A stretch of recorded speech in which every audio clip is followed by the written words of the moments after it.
Hello everyone, and welcome to my Bold and Beautiful Gossips 24 channel. I hope everyone is having a wonderful day. Before we begin, please hit the subscribe button and give this video a thumbs up. Trust was never something Electra Forrester gave easily, not after growing up in a family where secrets were currency and love was often conditional, but when Dylan walked into her life with that quiet confidence and those careful words that always seemed to land exactly where her defenses were weakest, she convinced herself, against every warning bell inherited from generations of Forrester heartbreak, that maybe this time could be different. Maybe this time the person standing in front of her wasn't hiding an agenda behind his smile, and at first everything about Dylan felt safe in a way that was almost intoxicating, the kind of safety that makes you loosen your grip on your instincts, the kind that whispers you deserve peace after chaos. And Electra, who had spent her life watching the adults around her tear each other apart over betrayals both massive and microscopic, wanted so badly to believe that she could write a different story for herself,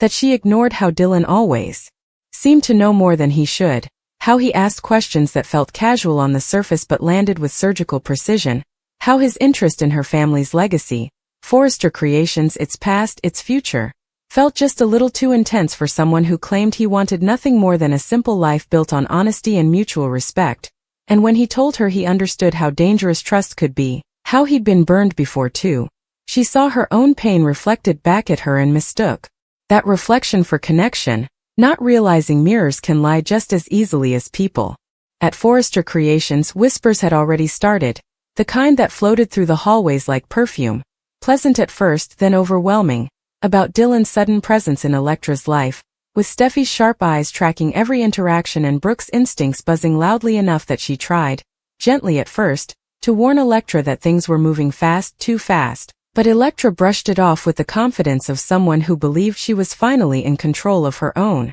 narrative, telling herself that everyone always doubted outsiders, that this was just another case of the Forrester machine chewing up someone who didn't fit neatly into its world, and Dylan played into that perfectly, positioning himself as the misunderstood man standing against a powerful family, feeding Electra's need to protect him, to choose him, to prove that she wasn't just another Forrester following the same doomed patterns. And when he confided in her about a past business failure, about being betrayed by someone he loved, she felt closer to him than ever, unaware that every confession he offered had been carefully curated to extract something in return: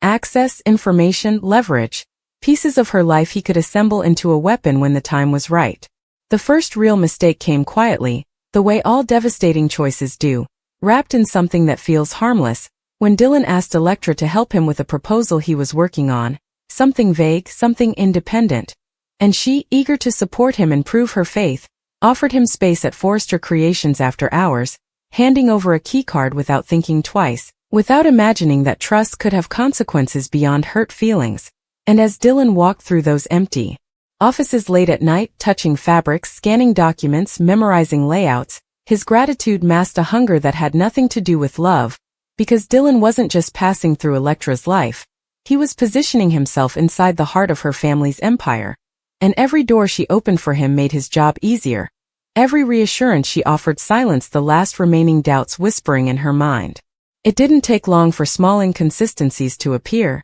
moments Electra dismissed even as they tightened her chest, like the night she overheard Dylan on the phone, his voice low and sharp in a way she'd never heard before, talking about timelines and contingencies. And when she asked him who he was speaking to, he smiled and said it was nothing, just an old contact from a past life he was trying to put behind him. And she accepted that answer because accepting it was easier than admitting she might have been wrong, because being wrong would mean acknowledging that her heart had once again led her into danger, and that fear, the fear of repeating history, kept her silent when she should have pushed, when she should have asked harder questions. And Dylan sensed that hesitation, sensed how much she needed this to be real, and used it to his advantage, turning himself into her safe place even as he quietly dismantled her sense of security. Behind the scenes, alarms were going off everywhere else, with Ridge noticing discrepancies in confidential reports, with Steffi catching a glimpse of Dylan where he shouldn't have been, with Thomas feeling that familiar chill of manipulation he knew too well, and when they tried to raise concerns, Electra felt attacked, cornered, accusing them of projecting their own failures onto her relationship, of refusing to let her be happy. And Dylan watched those confrontations with calm satisfaction, never openly fueling the fire, just gently validating Electra's frustration afterward, telling her he hated being the reason she fought with her family, while subtly reinforcing the idea that they would never truly trust him because he wasn't one of them, and in doing so, he isolated her without her ever realizing she was being pulled away strand by strand. The turning point came the day confidential design plans vanished, triggering chaos at Forrester Creations, accusations flying, tempers flaring, and while Electra stood in disbelief, insisting there had to be a mistake, Dylan stepped into the role of supportive partner seamlessly, offering comfort, encouragement, and strategic advice that sounded suspiciously well-informed, and when Steffi suggested an internal breach, Electra felt her heart pound as an unthinkable thought brushed the edges of her mind, but she shoved it away immediately, defending Dylan fiercely, too fiercely, because if he was guilty, then she was complicit, and the weight of that possibility was unbearable, so she clung to him harder, unaware that his calm was born not from innocence but from preparation. As evidence mounted, Dylan's mask began to slip in subtle ways. Missed calls, unexplained absences, a tension in his jaw whenever Forrester Creations was mentioned, and Electra found herself lying awake at night, replaying conversations, remembering moments she'd brushed off, feeling the ground beneath her certainty begin to crack, and when she finally confronted Dylan demanding the truth, he didn't deny anything outright, instead turning the conversation back on her, asking why she didn't trust him, accusing her of listening to people who had never supported her dreams, and that deflection worked because doubt once planted can grow in any direction, and Electra, desperate to hold on to what she thought she had, apologized for questioning him, sealing her mistake with words she would soon regret. The fallout was swift and brutal when Dylan disappeared the same night. Forensic evidence pointed directly to someone with after-hours access, and Electra's world collapsed in real time as realization crashed over her, the truth finally impossible to deny. She had been used, manipulated, turned into an unwitting accomplice in a betrayal that threatened not just her family's legacy but her own identity, and the shame was suffocating, heavier than anger, heavier than heartbreak, because this wasn't just about losing Dylan. It was about losing her faith in herself, about facing the people she'd pushed away while defending the very person who hurt them all. And when Dylan resurfaced briefly, just long enough to deliver a final blow through a carefully worded message thanking her for believing in him when no one else did, Electra felt something inside her harden, grief giving way to resolve, pain sharpening into clarity. In the aftermath, relationships lay in ruins, trust fractured on every level, and Electra stood at the center of it all, forced to confront the consequences of choosing belief over instinct, love over logic, and while forgiveness would not come easily, from her family or from herself, something stronger began to emerge beneath the wreckage, a determination not to be defined by the worst mistake of her life, and as she vowed to rebuild, to make things right, to never again hand her heart or her family's legacy to someone who hadn't earned it, one truth echoed louder than any accusation ever could. Trusting Dylan didn't just cost Electra her relationship, it cost her innocence, and the woman who emerged from that betrayal would never again confuse charm for honesty, or love for loyalty, because in the world of the bold and the beautiful, trust is everything, and once it's gone, it leaves scars that change you forever. In the days that followed Dylan's disappearance, the halls of Forrester Creations felt colder, stripped of their usual buzz, as if the building itself was holding its breath in judgment, and everywhere Electra turned she felt the weight of eyes, some filled with concern, others with disappointment, and a few with quiet anger, and while no one said it outright, the unspoken truth hovered between every conversation. Her trust had opened the door to a betrayal that nearly shattered everything they'd built, and Electra carried that knowledge like a bruise no one else could see but everyone somehow sensed, especially Brooke, who tried to offer comfort but couldn't hide the tremor of frustration in her voice when she spoke about instincts and red flags and how history had a way of repeating itself when people refused to learn from it, words that cut deeper because Electra knew they were true, and Steffi, who oscillated between icy restraint and explosive honesty, demanding answers not just about Dylan but about Electra's judgment, her boundaries, and whether she understood the magnitude of what had almost been lost, and Electra listened, absorbing every accusation, every hard truth, because this time she didn't want to defend herself, didn't want to pretend she'd been blindsided by fate when she'd actively ignored her own intuition. The investigation intensified quickly, lawyers and security experts combing through access logs, surveillance footage and financial records, piecing together the extent of Dylan's manipulation, And with every revelation, Electra felt another piece of her certainty crumble, learning how he'd planned his moves months in advance, how he'd studied the family dynamics, exploited existing fractures, and inserted himself at the precise emotional moment when she was most vulnerable, and the realization that their entire relationship had been engineered, not born out of coincidence or chemistry but strategy, left her nauseous, haunted by memories that now felt counterfeit, kisses that meant nothing, confessions that had been rehearsed, promises that were never real. And yet the most painful discovery wasn't the scale of Dylan's betrayal but the ease with which he'd convinced her to doubt everyone else.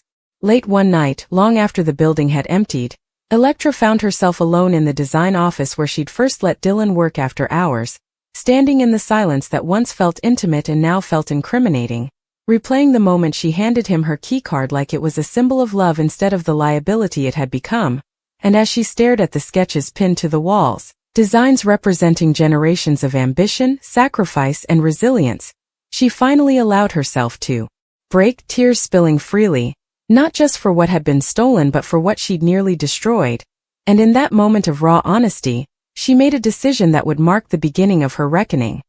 She would stop hiding behind regret and start taking responsibility, no matter how painful the process might be. The next morning, Electra walked into a family meeting she knew would be brutal, her hands trembling but her voice steady as she stood before Ridge, Brooke, Steffi, Thomas, and the rest of the leadership team, and for the first time since everything unraveled, she didn't minimize her role or soften the truth, admitting that she'd been warned, that she'd chosen love over logic, that she'd allowed herself to believe she was different, smarter, immune to the mistakes she'd watched others make, and that arrogance, more than trust, was what Dylan had truly exploited. And while her confession didn't erase the damage, it shifted something in the room, because accountability carries its own kind of power, and even Steffi, still furious, recognized the difference between denial and ownership. Still, consequences followed swiftly, and Electra accepted them without protest, stepping back from sensitive projects, surrendering access she once took for granted, agreeing to oversight measures that felt humiliating but necessary.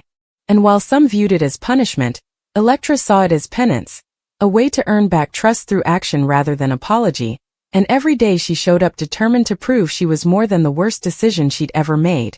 Even as whispers followed her through the corridors, reminding her that reputations, once cracked, never fully mend. Meanwhile, fragments of Dylan's past began to surface, painting a picture far darker than Electra could have imagined, revealing a pattern of calculated relationships, failed ventures fueled by deceit, and alliances forged solely for personal gain. And as law enforcement closed in, it became clear that Forrester Creations wasn't his first target. It was simply the most ambitious, and learning that offered little comfort, because being one of many victims didn't lessen the sting of being chosen, of being seen as exploitable. And Electra grappled with that violation daily, struggling to reconcile the person she thought she was with the one Dylan had manipulated so easily. The emotional fallout extended beyond the boardroom, seeping into Electra's personal relationships, as friends she'd leaned on during the height of her romance with Dylan now approached cautiously, unsure which version of her they were speaking to, the confident woman who believed she'd found love, or the shattered one left behind. And rebuilding those connections required patience she wasn't sure she possessed, especially when loneliness crept in during quiet moments, tempting her to romanticize the past despite everything she now knew. And on those nights, she reminded herself that missing someone didn't mean they deserved to be missed,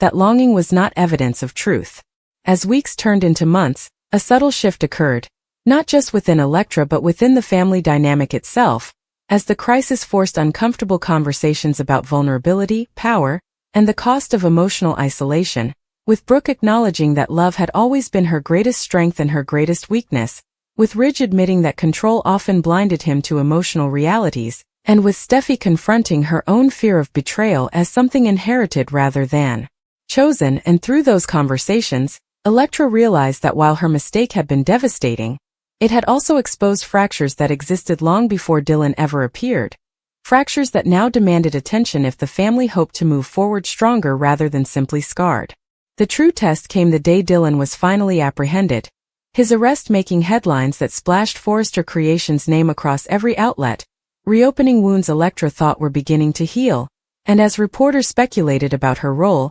questioning her intelligence, her judgment, her credibility, She felt the familiar urge to hide, to let others speak for her, but instead she stepped forward, refusing to let shame dictate her silence. And while she didn't excuse her actions, she refused to be reduced to them either, stating plainly that trust was a risk everyone takes and that while hers had been exploited, she would not allow fear to define her future. Seeing Dylan again, even briefly, was the final blow she hadn't prepared for, because stripped of his charm and composure, he looked smaller, exposed, and when their eyes met across the room, there was no apology, no remorse, only a flicker of irritation that she was no longer under his control, and that moment crystallized everything for Electra, cementing the truth that what she mourned wasn't him but the illusion he'd sold her. And walking away from that encounter, she felt lighter than she had in months, as if closure, imperfect and painful, had finally arrived. In the aftermath, Electra poured herself into work with renewed purpose, channeling her experience into designs that reflected resilience rather than perfection, vulnerability rather than polish, and those designs resonated deeply, earning praise not because they were flawless but because they were honest. And for the first time since the betrayal, Electra felt proud, not because she'd survived unscathed, but because she hadn't let the experience harden her into someone unrecognizable. Trust, she learned, wasn't about certainty or guarantees. It was about discernment, about knowing when to listen to the quiet voice inside that whispers caution even when the heart is loud. And as Electra slowly rebuilt her sense of self, she accepted that scars would remain, that doubt would surface again, but she also knew she was stronger now, wiser, and no longer willing to confuse intensity with intimacy, or attention with affection. And while love would one day return to her life, it would do so on different terms, grounded not in desperation or defiance, but in mutual respect and earned honesty. And as the sun set over Los Angeles,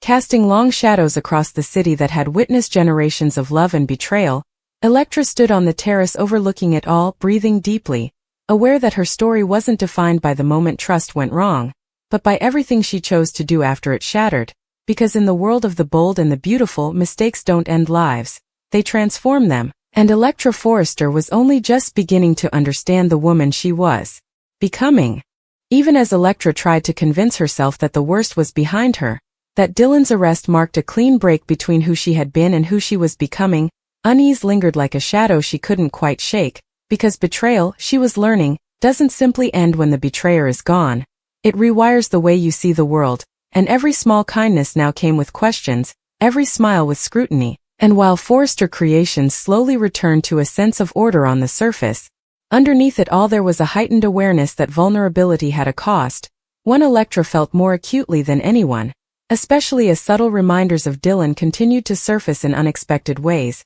like contracts he'd influenced, contacts he'd introduced, and strategies that, once helpful, now felt tainted, forcing Electra to confront the reality that his reach extended further than she'd ever imagined, and dismantling his influence would take more than time. It would take vigilance, courage, and a willingness to reopen wounds she desperately wanted to leave closed. The pressure mounted when a rival fashion house made a bold move eerily similar to one of Forrester's unreleased concepts, igniting fresh panic and suspicion. And though the investigation eventually revealed Dylan had sold fragments of information to multiple parties, the damage was done, because once again Electra found herself at the center of a storm, questioned not just by outsiders but by herself, wondering how she could have missed the signs, how she could have confused strategic flattery for genuine belief in her talent, and those doubts followed her into every creative decision, paralyzing her at moments when confidence was once effortless, until she realized that fear was becoming Dylan's final victory,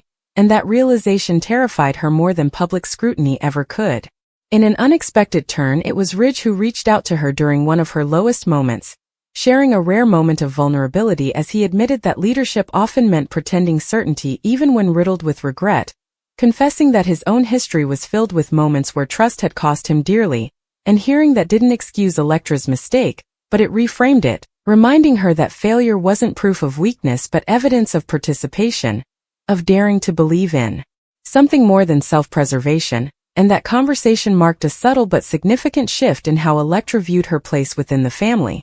Not as the liability she feared she'd become, but as someone still worth investing in. Yet just as Electra began to regain her footing, another shock arrived in the form of a legal complication she never saw coming. Dylan, from behind bars, had filed a civil claim alleging that he'd been promised partnership opportunities and access in exchange for his contributions, attempting to blur the line between manipulation and mutual agreement. And though the claim was weak, its existence alone reopened the narrative that Electra had helped him willingly, intentionally, and the humiliation of seeing her judgment dissected once again was almost unbearable, especially as social media seized on the story with brutal efficiency, turning nuance into accusation and pain into spectacle, and Electra struggled not to retreat entirely, not to let the noise drown out the truth she'd worked so hard to reclaim. Through it all, Steffi emerged as both challenger and unlikely anchor, refusing to let Electra collapse inward, pushing her to fight back not with defensiveness but clarity, reminding her that silence often allowed others to rewrite your story, and that survival in their world required standing firm even when your knees were shaking, and those tough conversations, though exhausting, strengthened something between them, forging a respect built not on agreement but resilience. And for the first time since the betrayal, Electra felt truly seen. Not as a victim, not as a fool, but as someone who had endured and was still standing. As the lawsuit unraveled and Dylan's credibility collapsed under the weight of his own history, Electra was granted a rare moment of vindication, though it didn't feel triumphant, because victory gained through pain is always bittersweet, and instead of celebrating, she felt a quiet resolve settle in, a sense that the real work was just beginning, not the work of repairing a company or defending a reputation, but the work of rebuilding trust within herself, learning how to remain open without being naive, hopeful without being reckless, and strong without becoming hardened. In her personal life, Electra began to draw clearer boundaries, stepping back from relationships that thrived on intensity but lacked depth, choosing solitude over distraction, and while loneliness still surfaced, it no longer felt like a threat but a space to listen, to reflect, to recalibrate, and in that space, she rediscovered parts of herself Dylan had never touched, her creativity, her intuition, her quiet strength, and those rediscoveries felt like reclaiming stolen ground.